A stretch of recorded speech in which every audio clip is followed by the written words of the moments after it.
Assalamualaikum warahmatullahi wabarakatuh. Perkenalkan, nama saya Putri Anggraini dengan NIM channel 22009. Saya adalah seorang mahasiswa akuntansi di Universitas Jambi dengan program studi Diploma 3 Akuntansi, Fakultas Ekonomi dan Bisnis yang sedang menjalankan perkuliahan di semester 5 ini. Jadi di sini saya akan mempresentasikan perpoin yang telah saya buat dengan judul tema Teknik Penulisan Ilmiah dan Laporan Ilmiah. Dosen pengampu Bapak Wirmi Eka Putra, SE MSI, disusun oleh Putri Anggreni dengan saya sendiri. Baik, kita lanjut ke rumusan masalah. Yang pertama, teknik penulisan ilmiah, terdiri dari 4, struktur penulisan ilmiah, penggunaan bahasa dan gaya tulisan. Yang ketiga, pengutipan dan referensi. Yang keempat, etika penulisan. Dan yang B, laporan ilmiah, struktur laporan ilmiah, dan fungsi laporan ilmiah. Baik, selanjutnya. Saya akan menjelaskan tentang teknik penulisan ilmiah. Jadi, menurut Ali Muhammadi dan Trisnani 2023, teknik penulisan karya ilmiah adalah panduan komprehensif yang dirancang untuk membantu pembaca memahami dan menguasai keterampilan menulis karya ilmiah dengan efektif. Jadi, teknik penulisan ilmiah mencakup beberapa aspek penting antara lain struktur penulisan, penggunaan bahasa, pengutipan, dan pemahaman terhadap etika penulisan. Menurut Day and Gestel tahun 2012. Next, selanjutnya, yang pertama, struktur penulisan ilmiah terdiri dari penulisan huruf. Jadi karya ilmiah ditulis menggunakan huruf Times New Roman font 12 untuk tulisan huruf miling atau italik, judul halaman depan atau cover, judul bab dan semua judul. Yang selanjutnya, ruang pengetikan permulaan kalimat dan penulisan rinci. Jadi, ruang pengetikan harus dimanfaatkan sepenuhnya kecuali untuk memulai alinea baru, daftar, gambar, subjudul, atau hal khusus. Yang ketiga, penulisan tabel dan gambar. Penulisan tabel umumnya menggunakan 3 garis horizontal sepanjang halaman, 2 di bagian kepala kolom, dan 1 di bagian kaki tabel. Dan yang terakhir, penomoran halaman, judul dan subjudul. Jadi halaman awal, halaman judul sampai dengan daftar lampiran diberi nomor halaman dengan angka Romawi kecil. Seperti 1, 2, 3, dan 4, dan seterusnya. Yang akan diletakkan di bagian tengah bawah. Baik, selanjutnya yang kedua, penggunaan bahasa dan gaya penulis. Jadi bahasa yang digunakan dalam karya tulis ilmiah harus bersifat formal, lugas, dan jelas.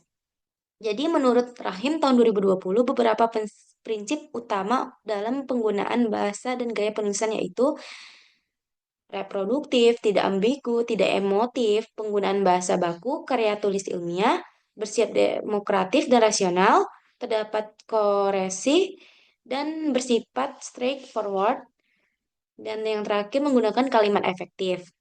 Baik, selanjutnya yang ketiga, pengutipan dan referensi.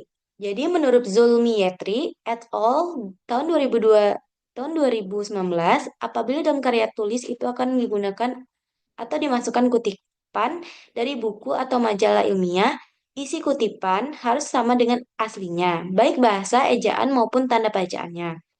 Jadi ada beberapa aturan yang biasa digunakan untuk menulis kutipan, yaitu yang pertama kutipan dengan singkatan dan catatan kaki, atau bisa kita sebut dengan mendeley, yang bisa kita gunakan seperti makalah dan yang lain. Yang kedua, kutipan tanda catatan kaki. Yang ketiga, nama penulis disebut dalam kurung bersama tahun penerbitnya. Baik, selanjutnya dan yang terakhir, etika penulisan ilmiah. Jadi menurut Afifa et al. Tahun 2020, etika merupakan pedoman moral yang harus diharapkan dalam lingkungan akademik, mencakup netralitas, keadilan, dan kejujuran. Jadi dalam menulis karya ilmiah, penting untuk memahami dan menerapkan beberapa istilah yang terkait dengan integritas akademik, antara lain yaitu akademik misconduct, yaitu suatu tindakan plagiat atau kecurangan pemalsuan atau manipulasi data penelitian. Yang B, fabrikasi, yaitu suatu karya tulis yang mengarang data atau hasil penelitian atau mengubah hasil penelitian yang dilaporkan. Yang C, falsifikasi, yaitu mengubah atau salah satu melaporkan data atau hasil penelitian yang dihilangkan melalui data atau hasil penelitian sehingga tidak sesuai dalam pelaporan secara sengaja atau mengubah hasil. Dan yang terakhir, plagiarism, yaitu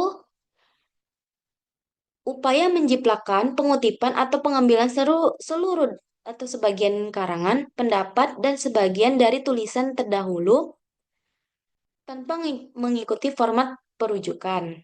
Baik, yang kedua yaitu laporan ilmiah. Jadi menurut Day and Gestalt tahun 2012, laporan ilmiah adalah bentuk dokumentasi tertulis yang berfungsi untuk menyajikan hasil penelitian atau studi kepada audiens yang lebih luas. Itu laporan ilmiah.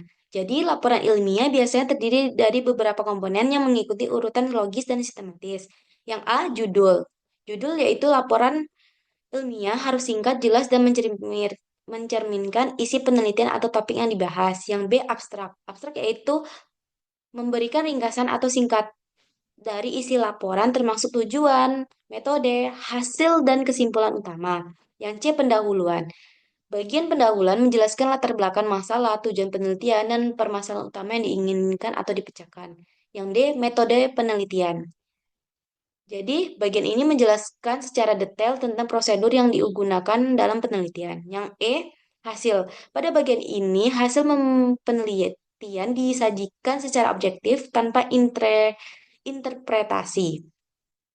Yang G, yang F, pembahasan.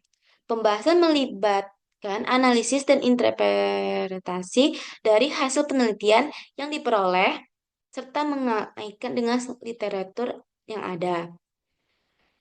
Yang G, kesimpulan. Kesimpulan berisi dengan ringkasan dari hasil utama penelitian dan yang terakhir, H, daftar pustaka. Semua sumber yang dikutip dari laporan harus dicantumkan dalam daftar pustaka. Baik, selanjutnya yang terakhir, yang kedua yaitu tujuan laporan ilmiah. Jadi laporan ilmiah memiliki beberapa fungsi penting, antara lain dokumentasi penelitian. Jadi di dalam dokumentasi penelitian, itu laporan ilmiah mendokumentasi seluruh proses penelitian, mulai dari perencanaan hingga hasil yang diperoleh. Yang kedua, distribusi informasi. Melalui laporan ilmiah, penelitian dapat menyebarluaskan hasil penelitian mereka kepada komunitas akademik. Yang terakhir, evaluasi. Jadi, evaluasi laporan ilmiah memungkinkan pembaca atau institusi untuk mengevaluasi validasi dan keandalan penelitian yang dilakukan. Jadi, kesimpulannya adalah teknik penulisan ilmiah dan laporan ilmiah merupakan bagian penting dari proses penelitian dan perkembangan ilmu pengetahuan. Untuk menghasilkan laporan ilmiah yang berkualitas, diperlukan pemahaman yang baik mengenai teknik penulisan, struktur laporan, serta penggunaan bahasa yang tepat. Jadi, laporan ilmiah yang baik harus mencukup komponen utama seperti judul, abstrak, pendahuluan, tinjauan pustaka, metodologi penelitian, hasil pembahasan, kesimpulan, dan daftar pustaka. Jadi, baik, sekian presentasi pemaparan materi dari saya. Lebih dan kurang saya minta maaf. Sekian dari saya, terima kasih. Assalamualaikum warahmatullahi wabarakatuh.